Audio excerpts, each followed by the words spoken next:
یہ کہانی ہے آج سے 4 سال پہلے کی، جب میری عمر 24 سال تھی۔ میرے ابو نے میری ماں کو اس کی بری عادتوں کی وجہ سے طلاق دے دی تھی۔ میری ماں شہر میں ایک کرائے کے مکان پر رہتی تھی۔ ہم 4 بہنیں تھیں اور ہمارا بھائی نہیں تھا۔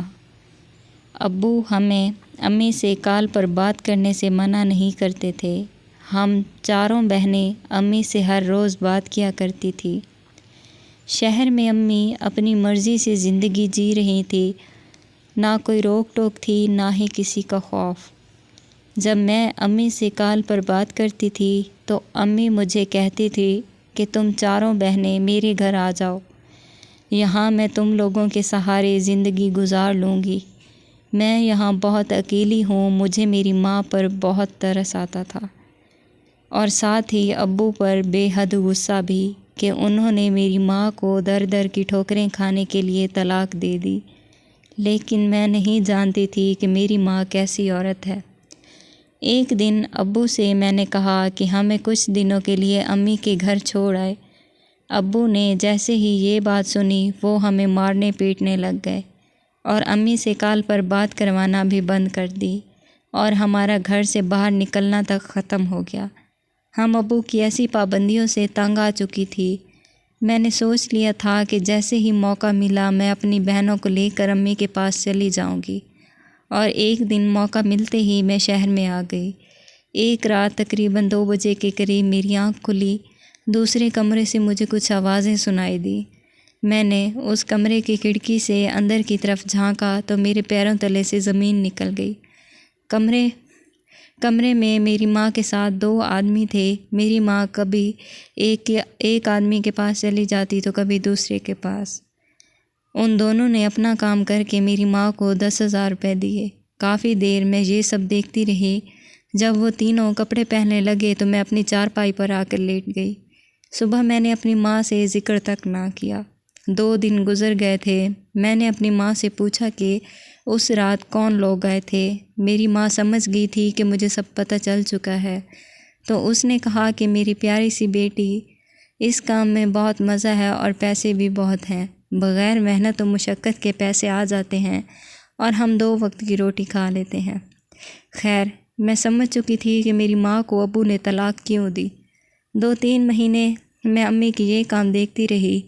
ایک رات ایک لڑکا آیا امی کے پاس۔ جب اس کی نظر مجھ پر پڑی تو اس نے امی سے کہا کہ میں تمہیں اس سے دگنی رقم دوں گا، اپنی بیٹی کو میرے ساتھ ایک رات گزارنے دو۔ میری امی بھی لالچی تھی، اس نے مجھے کمرے میں بھیج دیا۔ اس لڑکے نے مجھے کپڑے اتارنے کے لیے کہا۔ میں نے مزاحمت کی تو اس نے زبردستی میرے کپڑے اتار دیے اور میرے جسم کے ساتھ چھیڑ چھاڑ کرنے لگا۔ مجھے پہلے تو بہت درد ہوا، لیکن جیسے ہی وقت گزرتا گیا مجھے لطف آنے لگا۔ جاتے ہوئے اس لڑکے نے بہت سارے پیسے میرے ہاتھ میں تھما دیے اور کہا کہ کل پھر ملاقات ہوگی، اور ساتھ ہی یہ بھی کہا کہ میرے علاوہ کسی اور کے قریب مت جانا۔ تمہیں جتنے پیسے چاہیے ہوں مجھے بتا دینا۔ اگلے دن وہ پھر آ گیا۔ اب میں اپنا کنوارا پن کھو چکی تھی۔ میں نے کوئی مزاحمت نہیں کی اور اس کے ساتھ کمرے میں چلی گئی۔ اسی طرح 2 مہینے وہ ہفتے میں 2-3 بار مجھے ملنے آتا تھا، اور ہر بار جاتے ہوئے وہ مجھ سے یہی الفاظ کہتا تھا کہ کسی اور کے قریب مت جانا۔ تقریباً 2 ہفتے گزر گئے، وہ لڑکا مجھے ملنے نہیں آیا۔ اب مجھ سے صبر نہیں ہو پا رہا تھا۔ میں کسی بھی طرح اپنی پیاس بجھانا چاہتی تھی، اپنے وجود میں لگی آگ کو ٹھنڈا کرنا چاہتی تھی، لیکن مجھے بار بار عامش کی بات یاد آ جاتی تھی کہ میرے علاوہ کسی اور کے قریب مت جانا، اور میں رک جاتی تھی۔ لیکن اب مزید میں اس کا انتظار نہیں کر سکتی تھی، اور ایک رات میں اپنی پیاس بجھانے دوسرے لڑکے کے ساتھ کمرے میں چلی گئی۔ اگلے دن رات کو وہ عامش ہمارے گھر آ گیا۔ میں بہت ڈری ہوئی تھی کیونکہ میں جانتی تھی کہ عامش کو پتہ چل جائے گا۔ اس رات عامش نے میری گردن چومنے کے لیے میرے بالوں کو پیچھے کی طرف کیا تو اسے وہاں نشانات نظر آئے اور وہ سب سمجھ گیا تھا۔ جب مجھ سے پوچھا تو میں نے انکار کر دیا اور اسی طرح بحث چلتی رہی۔ عامش نے غصے سے دروازے پر اپنا ہاتھ مارا اور چلا گیا۔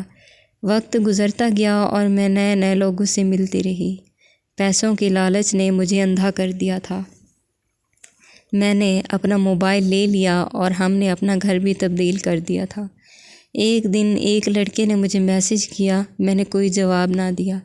وہ روز مجھے میسج کرتا تھا۔ ایک دن میں نے تنگ آ کر پوچھا کہ کیا چاہتے ہو تم؟ تو جواب ملا کہ دوستی۔ میں اس لڑکے کے ساتھ روز باتیں کرنے لگی۔ وہ پہلا لڑکا تھا جس کے لیے میرا دل دھڑکا۔ میں اسے اپنے گھر آنے کا کہتی تھی تو وہ انکار کر دیتے تھا اور کہتا تھا پہلے تم آؤ مجھے ملنے۔ میں بھی اس قدر اندھی ہو چکی تھی کہ میں نے کہا ٹھیک ہے۔ کچھ دنوں بعد میں اسے ملنے کے لیے تیار ہوئی۔ جب جانے لگی تو موبائل پر میسج کی گھنٹی بجی۔ میں نے وہ میسج پڑھا تو میرے پیروں تلے سے زمین نکل گئی۔ اس میسج میں لکھا تھا کہ خدا کا واسطہ ہے آپ زبیر سے ملنے مت آنا، وہ آپ سے محبت نہیں کرتا بلکہ عامش کا بدلہ لینا چاہتا ہے کیونکہ وہ عامش کا دوست ہے۔ وہ آپ کو یہاں بلا کر بہت سے لڑکوں کی خوراک بنانا چاہتا ہے۔ میری بھی بہنیں ہیں اور میرے لیے آپ بھی میری بہنوں جیسی ہو، اور بھائی بہنوں کی عزت کے محافظ ہوتے ہیں۔ میں نے جب میسج پڑھا تو میری آنکھوں میں آنسو آ گئے۔ اس میسج کو پڑھ کر نہ جانے میرے دل کو کیا ہو گیا تھا۔ میں مسلسل رو رہی تھی اور اللہ سے اپنے گناہوں کی معافی مانگ رہی تھی۔ میں نے اپنے گناہوں سے توبہ کر لی۔ میں بہت پچھتا رہی تھی کہ میں نے اپنے باپ کا گھر کیوں چھوڑا تھا، اس باپ کا گھر جس نے ہماری عزت کی خاطر کیا کچھ نہیں کیا۔ میں نے ابو کو کال کی اور معافی مانگی اور کہا کہ وہ ہمیں یہاں سے لے جائیں۔ میں نے اپنی ماں کو کچھ نہیں بتایا ورنہ وہ ہمیں کبھی گاؤں واپس نہ آنے دیتی۔ اگلے دن میرا ابو آیا اور ہم چاروں بہنوں کو لے کر گاؤں واپس چلا گیا۔ کچھ مہینوں بعد میری شادی ہو گئی۔ میں جب بھی نماز پڑھتی ہوں میرے دل سے سب سے پہلے اس لڑکے کے لیے دعا نکلتی ہے جس نے مجھے میسج کیا تھا۔ میں نے اپنی دعاؤں میں ہمیشہ اس لڑکے جیسا بیٹا مانگا تھا اور اللہ نے مجھے بیٹے جیسی نعمت سے نوازا ہے۔ آج میں اپنے شوہر اور بیٹے کے ساتھ ایک خوشحال زندگی جی رہی ہوں۔ اگر آپ کو ہماری یہ ویڈیو پسند آئی ہو تو ہماری ویڈیو کو لائک کریں اور چینل کو سبسکرائب کریں۔